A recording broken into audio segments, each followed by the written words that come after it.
Hi everyone, and welcome to my channel. My name is Teresa Ellen Arianis, T.E.A., and this is Tea Time Adventures on YouTube. It's Mask Monday, and it's me, myself, and I again, but with a little bit of a twist.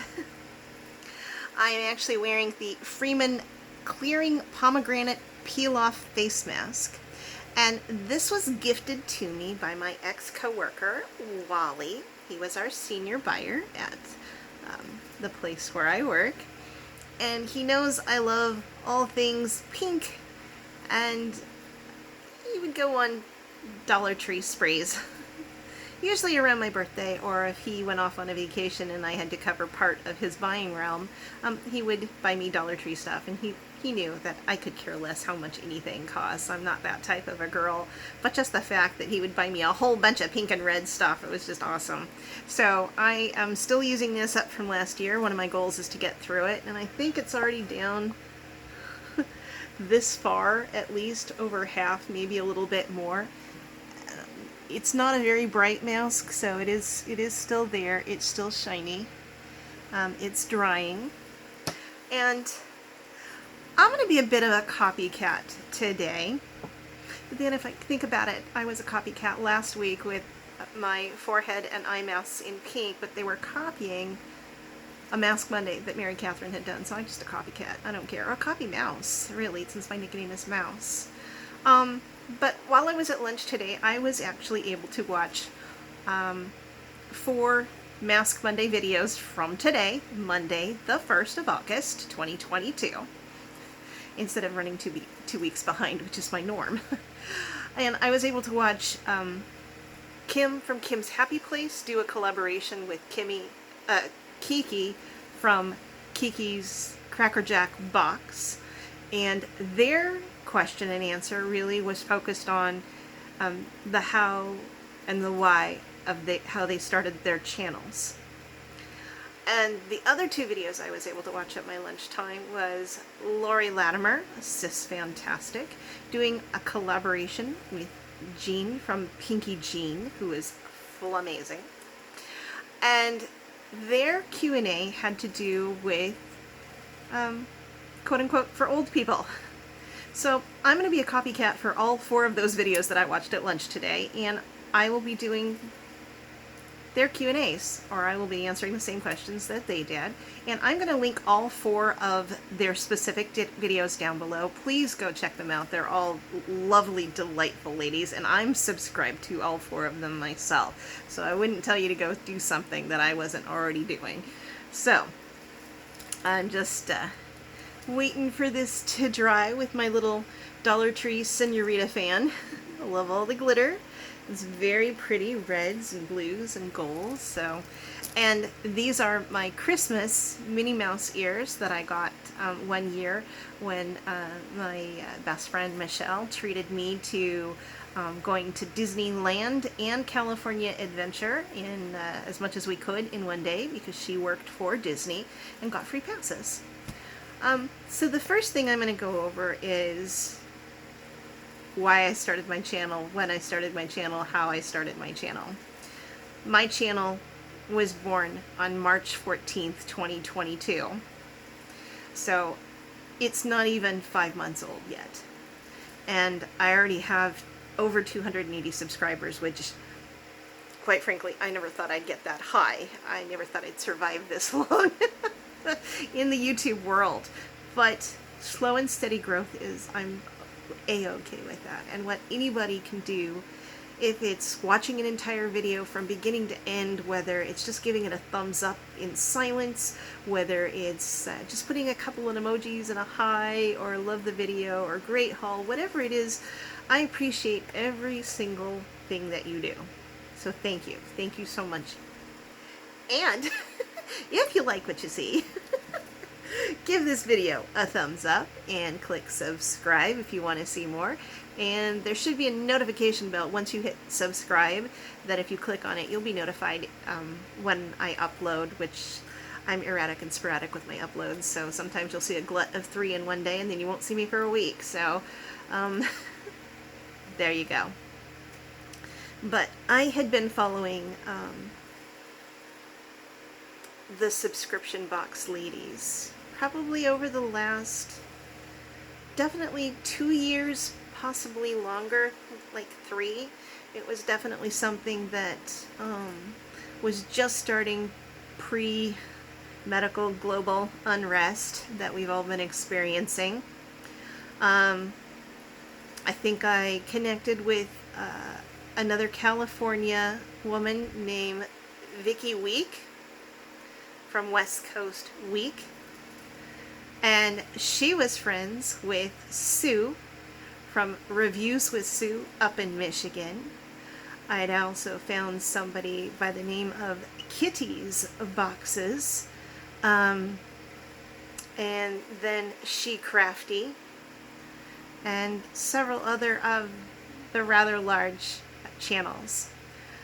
And through them, I came to know Jean Louise, Mary Catherine Loves Cats, Kimmy's Boxes, which is now Kim's Happy Place. I met other baby channels when I started this one. I had Connie from Up North, Shannon Carroll, Kiki from Kiki's CrackerJack Box. I was shouting her out day one when her baby channel was born. There's others that I support as well. We've got Maple Cook. He is not in the unboxing realm. He is a fantastic chef, and he's actually in Japan right now doing collaborations with another larger Japanese chef. So my subscriptions and following different channels has led me down this path, and several of my YouTube ladies had encouraged me, you know, just go ahead and do it. I remember Cece saying, she goes, "You're gonna love it. Just do it. Just try it." And that's Cece from Cece's Trailside Life.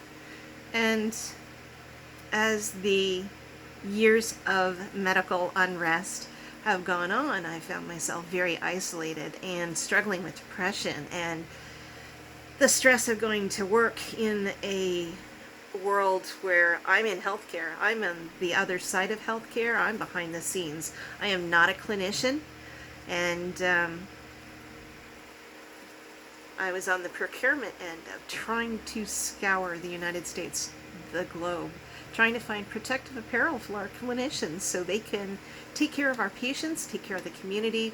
So I just found that I was struggling and I needed an outlet, and I started getting subscription boxes, and that in and of itself was fun. That's retail therapy. We've all done that. And just one day I decided, what the heck? I'm just going to do it. I'm just going to try it. You know, I talk to myself anyway. So, yeah, let's see. It's getting there. It's getting there. And so that's how my channel was born. Just sort of a spur of the moment, but I've been encouraged along the way. And just one day I did it, did a little video, did it up and down, didn't realize for a couple of videos that I should do it in landscape, not portrait. And I now know how to do thumbnails, and I've learned how to splice little bits and pieces of videos together. So I'm slowly gaining little skills. And that's how my channel came to be. Now, moving on to the next collaboration that I watched at lunch, and that's between Pinkee Jean and Laurie Latimer. They did a Q&A called, it's called Q&A for Old People. They crack me up. So their questions are, when you were young questions. What do you remember about the place you grew up? Do you still live there, or have you visited? If so, how has it changed? Well, I was born and raised here in Santa Barbara, California. In fact, my family is a founding family in Santa Barbara, California. I was born on what's called the East Side, and right before my 4th birthday, we moved up to the Mesa. And I grew up on the Mesa, grew up what we called Mesa Rats. And I had a neighborhood full of kids. We were on a very steep hill. And it was a very mixed neighborhood with all different people. Some were born in Mexico, some were born in the United States. Some were founding families, some were Irish and Scottish background. I know there was an Italian boy that his mother had come from Italy. So it was a very international little neighborhood. And I'm still friends with at least one of my neighborhood childhood friends. So the house had to be sold eventually, and the person that bought it basically remodeled it, moved walls, added walls, completely reconfigured it, and flipped it for quite a bit more. And I wouldn't recognize it. It's not my home any longer. But I've been born and raised here in Santa Barbara. I've never moved away. Which invention from your lifetime are you most amazed by? What was life like before? What's the weirdest fad you remember? And how about expressions or slang? To me, landing on the moon, oops, was absolutely mind-blowing. Even as a little child, I just found that fascinating. Science in general, that things that my parents didn't have. They were older parents. They were in their 40s when I was born, and I'm the last of 3 children. And they didn't have television. They barely had radio. They lived out on farms, or they were very working class families here in what's called the East Side. It's the barrio in town. So neither one of them grew up with very much money at all. So just to have a television or my own little princess phone was amazing to me, from where they had come from to where we were. And the birth of the internet and getting online with personal computers. Now we've got tablets and phones and PCs and laptops and things that were just, you saw in Star Trek, flip phones, communicators, communicating with people across the globe instantaneously, live. That to me is the ultimate. That is connecting with others live and across the globe by the internet. It's just absolutely wonderful. Slang. Well, I grew up 100 miles northwest of Los Angeles in the 80s, so you have valley slang mixed with surfer slang, and you've got like, oh my god, totally for sure. Oh my god, that's so rad. Cowabunga, dude. So that really was how we spoke, and I still have my oh my god that pops out here and there. So yeah, that just really never went away. Wasn't raised in the San Fernando Valley. I was raised in Santa Barbara, but it's only 100 miles northwest of LA, and so that slang was just natural to everybody that I grew up with. The weirdest fad? Leg warmers. It doesn't get that cold here. We don't have a real winter. It does not snow here. In 250 years, it might have snowed in the city proper twice. We might get snow on our itty-bitty mountains once every 3 or 4 or 5 years. So, leg warmers, it's like, are you kidding me? Let's see, what's your favorite movie when you were younger? It's still my favorite movie. Star Wars, the original Star Wars. This is what most of my relationships have been based on. Going to science fiction conventions when I was 16, meeting the young man at a science fiction convention who would later become my boyfriend and my husband. My best friend, Leah, is a Star Wars artist. And she has had her art printed in Star Wars Insider magazine. She has been the fan guest of honor at the Star Wars convention. I think it was in Atlanta one year. And so that's exciting. That's part of my everyday life, science fiction and fantasy. So yeah, that was My favorite film, honestly, Star Wars, the original Star Wars, now called A New Hope. What was your first job, and what is your favorite job? I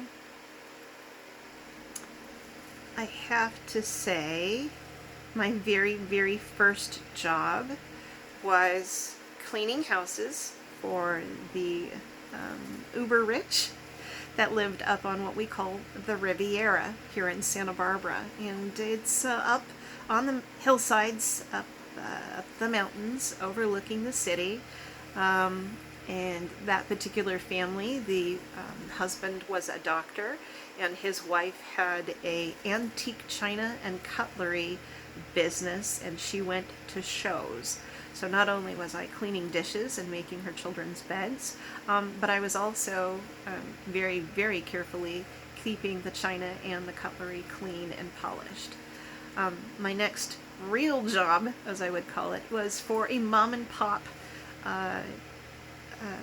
convenience store, a tiny little store run by the Huangs. And it was about 2 blocks from our high school. So in my senior year, I'd been going there for lunch to buy their homemade egg rolls and char siu bao, and made friends with them. And they said, hey, you know, we're looking for some help. What do you think? And that's what I did for probably the next at least 2 years, possibly a little bit longer. I was that clerk's. I'm not even supposed to be here. that girl that when that customer walked in the door, I knew what cigarettes to put on the counter for them. I knew what beer they were going to buy. I already had it rung up. So yeah, that was me. That was my first job experience, my real job experiences. I don't know if I've ever had a favorite job. I love aspects about each of my jobs, and certain bosses, certain coworkers, and I'm still friends with quite a few of them. But I don't know if I have a favorite per se. And the next section is questions about family. Do you know the history of your name, crest, or origin? My mother was very much into genealogy, so she did quite a bit of it. We know that on her side, I am Irish and Dutch and Scottish, and that on my father's side, I'm Spanish and Mexican. And so she's traced the family history back a couple of hundred years or farther. We know that the Arianis family, and I did not change my name when I got married, left Spain 500 years ago with Cortez as conquistadors and came to the New World. We know that an Arianis helped found Puebla, Mexico, because conquistadors do what conquistadors did. And so the founding of Puebla, Mexico, and when the King of Spain was offering land grants to keep what is now called California away from the Russians claiming land, my ancestor came from the Puebla area of Mexico and helped found Santa Barbara, California. We are a founding family. It's documented. There was an Arianis adobe. There was an Arianis land grant. It was one of the smallest of the land grants and got, pardon me, pissed away within 2 generations, but we did have one. And the last of the equestrians in our family was my great uncle Dario, who had one of the prancing stallions, and all tricked out with silver and turquoise, who would prance in the fiesta parades. I remember that.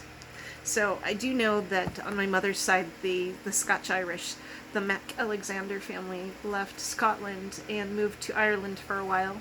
And then the 2 Mac-Alexander brothers came to the United States before it was the United States, before the Revolutionary War, in the very, very early 1700s. And all of the Mac-Alexander families in the country are from those 2 brothers. And then the little bit of Dutch that's left in me is from my Grandpa Fred, my mother's father. And so he was part Dutch. So Irish, Scottish, and Dutch on my mother's side, Mexican and Spanish on my father's side.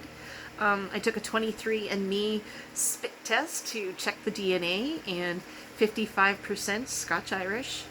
There is a small 5% or less of the Dutch, something like 33 to 35% Spanish, and the remainder is quote-unquote American Indian. However, that North American Indian is focused on Mexico, though that particular test cannot tell if it's Aztec or any other tribe at that time in Mexico. So that's my lineage, and I'm pretty much aware of it. Let's see. What do you remember about your parents and grandparents? I only met one grandparent out of four. All the other ones had passed probably in their 50s. I think my father's father died of cirrhosis of the liver. His mother died of some sort of female cancer. I don't know if it was uterine or if it was ovarian, but she died of cancer. Probably by the time she was around 50. I think my mother's father died of a heart attack, probably while plowing the fields out in Kansas. And I only met my mother's mother, who I'm partly named after. Her name was Myrtle Ella, and I'm Teresa Ellen. And I was also named after her mother, Teresa MacAlexander. So yeah, I only got to meet one grandma. I remember that she would always send me Queen Anne's cherry cordials for Christmas. I thought they were the fanciest thing, and I still love them to this day. My father worked hard for a blue-collar worker for the city of Santa Barbara for over 40 years before he retired. And he came from hardworking folk, as did my mother. My mother's people came from farmland in Kansas, in Missouri, and Nebraska, and Iowa, all that area. What were your children like growing up, and do you have any funny or embarrassing stories? I don't have children. I have never wanted children. Since I was 4 years old, I knew I never wanted children. It was reinforced every time my sister had a child. First time I remember seeing my father cry was when my sister lost her first baby. She was stillborn. And then she had 2 subsequent daughters after that as well. So I knew I never wanted kids. Grew up with dogs, and ever since I moved in with the gentleman that became my husband, and now I'm his widow, we've had cats. So my fur babies are my children. Let's see. I think there's only a couple more left, and I've talked longer than I should. What do you and your siblings do for fun? My siblings are so much older than I am. I was the have a fight on Valentine's. 9 months later, mid-November, there's a baby. And my parents were already past 40 and 41 when I was born. So my brother and sister are only 4 years apart, so they grew up together. I was the afterthought. My brother lives across the street. He's very solitary, old man of the sea type of person. And I help kind of look after him. But we don't really do anything for fun. My sister lives 4 hours away. And we talk on the phone, but we don't like hang out. None of us do. We're just not that type of a family. How did you meet your spouse? Was it love at first sight or an uphill battle? What was the wedding like? I met my husband, Don, when he was just barely 16 years old, and I was probably just 17 years old, at a science fiction convention in Los Angeles. And he knew it was love at first sight for him. And he knew that someday that we would be together.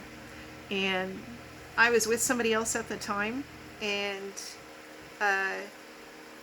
definitely very much like at first sight.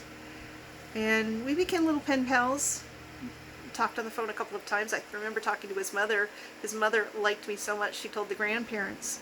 So fast forward 8 years, we meet up again at a different science fiction convention in Los Angeles. And I was again with somebody else, a different person, and was just not having a good time in the relationship. He was going to go out on a blind date, and neither one of us had any fun. I had more fun with him hanging out that science fiction convention, and I believe my best friend Leah was there with me, and his blind date didn't go well, and we started talking on the phone every night, hours and hours, and he came up to Santa Barbara. I ditched the old boyfriend who wasn't too upset. And I pinned that man against the garage wall and kissed him and let him know in no uncertain terms he was what I wanted. And we dated for, I don't know, 12 years technically. It's not really dating because he asked me to marry him probably the first 2 months we were together. I said yes, so we just didn't get around to it for 12 years. We moved in together after 2 years up here to Santa Barbara and got married on our 12-year anniversary. And it was at the Santa Barbara Courthouse in what's called the Mural Room, which depicts the founding of Santa Barbara, so that was bringing my family into it. And it was a semi-Jewish wedding to compensate for what his family's traditions were. So we had the exchanging of flowers between, I gave a rose to his aunt, he gave a rose to my mother. We twined arms and sipped wine, and then he wrapped it in a napkin and stomped on it. And then we had a nice reception where everything was like a Thanksgiving banquet with a Christmas tree in the background and light Christmas music. And my wedding dress was a black velvet and fuchsia ball gown with flocking. Because it was winter time, it was cold, and the colors were like a fuchsia or a maroon, black, and silver. So that was our wedding. And I've talked almost 30 minutes, so let's see if I can do a full face peel on this while I'm sitting here.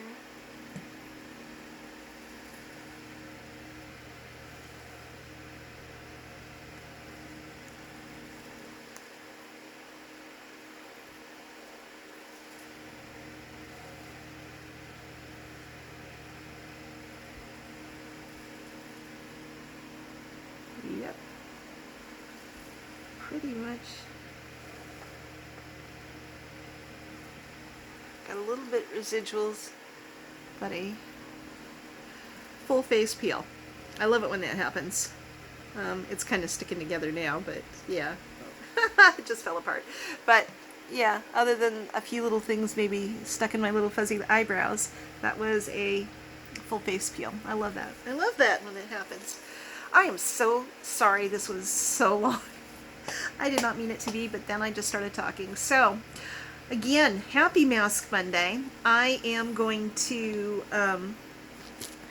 link the 4 ladies that I watched at lunch down below.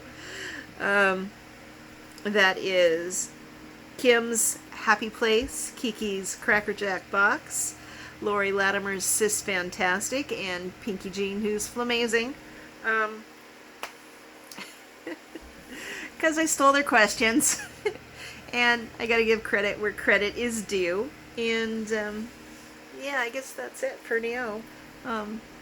Get my hair back in order after the mask has come down. So yeah, that was it. I hope you enjoyed your time. I hope you stuck it out as long as you could. And yeah, I had fun. So hopefully you did too. Hopefully you got to know me a little bit better. Probably overshared. But anyway.